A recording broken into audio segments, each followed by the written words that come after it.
दोस्तों, प्रस्तुत है महात्मा गांधी की आत्मकथा सत्य के प्रयोग, जिसका अनुवाद किया है श्री काशीनाथ त्रिवेदी जी ने। आज हम सुनने जा रहे हैं भाग 3 का अध्याय 7, जिसका शीर्षक है ब्रह्मचर्य। अब ब्रह्मचर्य के विषय में विचार करने का समय आ गया है। एक पत्नी व्रत का तो विवाह के समय से ही मेरे हृदय में स्थान था। पत्नी के प्रति वफादारी मेरे सत्य व्रत का अंग था, पर अपनी स्त्री के साथ भी ब्रह्मचर्य का पालन करना चाहिए, इसका स्पष्ट बोध मुझे दक्षिण अफ्रीका में ही हुआ। किस प्रसंग से अथवा किस पुस्तक के प्रभाव से यह विचार मेरे मन में उत्पन्न हुआ, यूँ तो मुझे स्पष्ट याद नहीं कि इसमें रायचंद भाई के प्रभाव की प्रधानता थी। उनके साथ के संवाद का मुझे स्मरण है। एक बार मैं ग्लैडस्टोन के प्रति मिसेस ग्लैडस्टोन के प्रेम की प्रशंसा कर रहा था। मैंने कहीं पढ़ा था कि पार्लियामेंट की सभा में भी मिसेस ग्लैडस्टोन अपने पति को चाय बनाकर पिलाती थीं। इस वस्तु का पालन इस नियमबद्ध दंपत्ति के जीवन का एक नियम बन गया था। मैंने कवि को यह प्रसंग पढ़कर सुनाया और उसके संदर्भ में दंपत्ति प्रेम की स्तुति की। रायचंद भाई बोले, इसमें तुम्हें महत्व की कौन सी बात मालूम होती है? मिसेस ग्लैडस्टोन का पत्नीत्व या उनका सेवा भाव? यदि वे ग्लैडस्टोन की बहन होती तो, अथवा उनकी वफादार नौकरानी होती और उतने ही प्रेम से चाय देती तो, ऐसी बहनों, ऐसी नौकरानियों के दृष्टांत क्यों आज हमें नहीं मिलते? और नारी जाति के बदले ऐसा प्रेम यदि तुमने नर जाति में देखा तो क्या तुम सानंद आश्चर्य न करते? तुम मेरे इस कथन पर विचार करना। रायचंद भाई स्वयं विवाहित थे। याद पड़ता है कि उस समय तो मुझे उनके ये वचन कठोर लगे थे, पर इन वचनों ने मुझे चुंबक की तरह पकड़ लिया। मुझे लगा कि पुरुष सेवा की ऐसी स्वामी भक्ति का मूल्य पत्नी की पति निष्ठा के मूल्य से 1000 गुना अधिक है। पति पत्नी में ऐक्य होता है, इसलिए उनमें परस्पर प्रेम हो तो कोई आश्चर्य नहीं। मालिक और नौकर के बीच वैसा प्रेम प्रयत्नपूर्वक विकसित करना होता है। दिन पर दिन कवि के वचनों का बल मेरी दृष्टि में बढ़ता हुआ प्रतीत हुआ। मैंने अपने आप से पूछा, मुझे अपनी पत्नी के साथ कैसा संबंध रखना चाहिए? पत्नी को विषय भोग का वाहन बनाने में पत्नी के प्रति वफादारी कहाँ रहती है? जब तक मैं विषय वासना के अधीन रहता हूँ, तब तक तो मेरी वफादारी का मूल्य साधारण ही माना जाएगा। यहाँ मुझे ये कहना चाहिए कि हमारे आपस के संबंध में पत्नी की ओर से कभी आक्रमण हुआ ही नहीं। इस दृष्टि से जब मैं चाहता तभी मेरे लिए ब्रह्मचर्य का पालन सुलभ था। मेरी अशक्ति अथवा आसक्ति ही मुझे रोक रही थी। जागृत होने के बाद भी 2 बार तो मैं विफल रहा। प्रयत्न करता परंतु गिर पड़ता।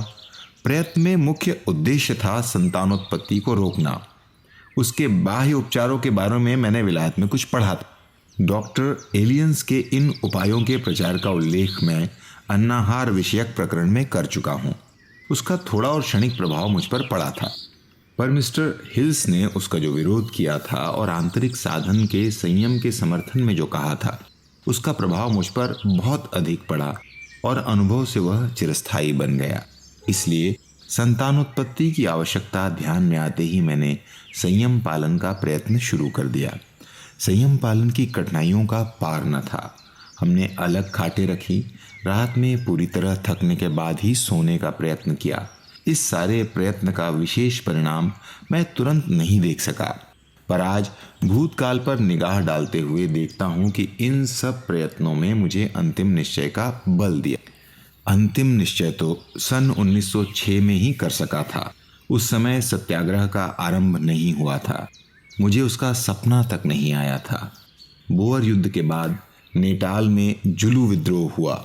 उस समय मैं जोहान्सबर्ग में वकालत करता था, पर मैंने अनुभव किया कि इस विद्रोह के मौके पर भी मुझे अपनी सेवा नेटाल सरकार को अर्पण करनी चाहिए। मैंने सेवा अर्पण की और वो स्वीकृत हुई। उसका वर्णन आगे आएगा, पर इस सेवा के सिलसिले में मेरे मन में संयम पालन के तीव्र विचार उत्पन्न हुए। अपने स्वभाव के अनुसार मैंने साथियों से इसकी चर्चा की। मैंने अनुभव किया कि संतानोत्पत्ति और संतान का लालन पालन सार्वजनिक सेवा के विरोधी हैं। इस विद्रोह में सम्मिलित होने के लिए मुझे जोहान्सबर्ग की अपनी गृहस्थी उजाड़ देनी पड़ी। टीम टाम से बसाए गए घर का और साज सामान का, जिसे बसाए हुए मुश्किल से 1 महीना हुआ होगा, मैंने त्याग कर दिया। पत्नी और बच्चों को फीनिक्स में रख दिया और मैं डोली उठाने वालों की टुकड़ी लेकर निकल पड़ा। कठिन कूच करते हुए मैंने देखा कि यदि मुझे लोक सेवा में ही तन्मय हो जाना हो तो पुत्रैषणा और वितैषणा का त्याग करना चाहिए और वानप्रस्थ धर्म पालना चाहिए। विद्रोह में तो मुझे 1.5 महीने से अधिक का समय नहीं देना पड़ा, पर 6 हफ्तों का यह समय मेरे जीवन का अत्यधिक मूल्यवान समय था। इस समय मैंने व्रत के महत्व को अधिक से अधिक समझा। मैंने देखा कि व्रत बंधन नहीं बल्कि स्वतंत्रता का द्वार है। आज तक मुझे अपने प्रयत्नों में चाहिए उतनी सफलता न मिलने का कारण यह था कि मैं दृढ़ निश्चयी नहीं था। मुझे अपनी शक्ति पर अविश्वास था, ईश्वर की कृपा पर अविश्वास था और इस कारण मेरा मन अनेक तरंगों और अनेक विचारों के चक्कर में पड़ा रहता था।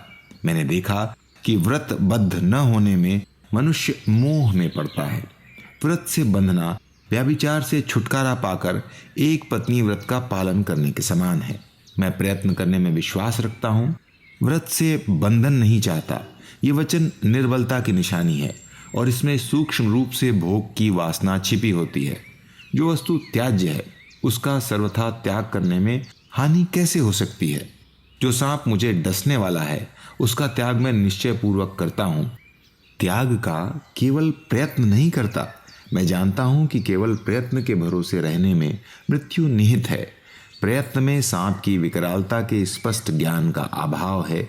इसी तरह हम केवल वस्तु के त्याग का हम केवल प्रयत्न करते हैं, उस वस्तु के त्याग के औचित्य के बारे में हमें स्पष्ट दर्शन नहीं हुआ है, यह सिद्ध होता है।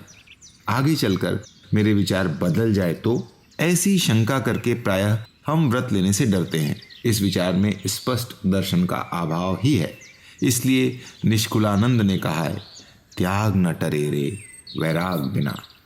जहाँ अमुक वस्तु के प्रति संपूर्ण वैराग्य उत्पन्न हो गया है, वहाँ उसके विषय में व्रत लेना अनिवार्य हो जाता है।